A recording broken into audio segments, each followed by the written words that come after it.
To get started, I just added a clip to my timeline that I'd like to add a smooth, slow motion effect to. Let's begin by making sure your clip is selected on the timeline, and then use the Ctrl-R keyboard shortcut to bring up the speed settings in the pop-up. Change the speed to your desired amount. I'll set mine of 50% for half. Now, if I were to leave it like this and hit OK, it'd slow down my video, but since I have 30 FPS footage, putting it down to half speed is going to make it super choppy. So to improve this, let's use Ctrl-R to open up the speed settings again. But this time change the time interpolation drop down to optical flow, then hit OK. Alright, this is better, but it's still a little choppy since optical flow is a demanding effect. To fix this, make sure your clip is selected.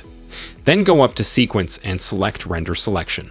It might take a bit to render, but once it does, my playback will be much smoother.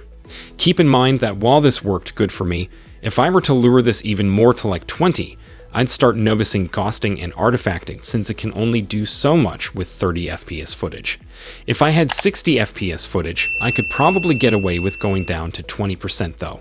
But yeah, that's all. So thanks for watching and see you next time.